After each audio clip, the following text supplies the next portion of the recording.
ನಾನು vitamin K.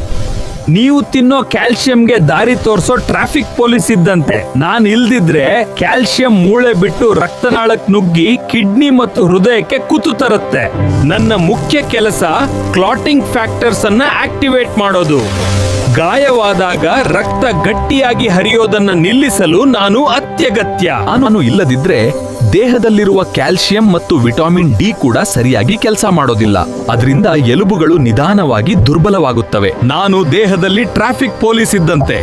ಕ್ಯಾಲ್ಸಿಯಂಗೆ ಸರಿಯಾದ ದಾರಿ ತೋರಿಸೋದು ನನ್ನ ಕೆಲಸ. ಕ್ಯಾಲ್ಸಿಯಂ ಎಲುಬು ಮತ್ತು ಹಲ್ಲುಗಳಿಗೆ ಹೋಗ್ಬೇಕೆ ಹೊರತು ರಕ್ತನಾಳಗಳಿಗೆ ಅಲ್ಲ. ನನ್ನ ಕೊರತೆಯಾದಾಗ ಕ್ಯಾಲ್ಸಿಯಂ ರಕ್ತನಾಳಗಳಲ್ಲಿ ಜಮೆಯಾಗುತ್ತದೆ. ಇದರಿಂದ ಆರ್ಟರೀಸ್ ಗಟ್ಟಿಯಾಗುತ್ತವೆ. ಹೃದಯ ಸಂಬಂಧಿ ಸಮಸ್ಯೆಗಳ ಅಪಾಯ ಹೆಚ್ಚಾಗುತ್ತದೆ. ಹಾಗೆ ಕಿಡ್ನಿಯಲ್ಲಿ ಕ್ಯಾಲ್ಸಿಯಂ ಸ್ಟೋನ್ ಕೂಡ ಆಗಬಹುದು. ಎಲುಬು ದುರ್ಬಲತೆ ಕೂಡ ಹೆಚ್ಚಾಗುತ್ತದೆ. ಎಲ್ಲಾ ಹಸಿರು ಸೊಪ್ಪುಗಳು, ಹಸಿರು ತರಕಾರಿ, ಸೌತೆಕಾಯಿ, ಬ್ರೊಕೊಲಿ, ಮೊಸರು ಮತ್ತು ಚೀಸ್ ನಂತಹ ಆಹಾರಗಳಲ್ಲಿ ನಾನು ಹೆಚ್ಚಾಗಿ ಇರ್ತೀನಿ.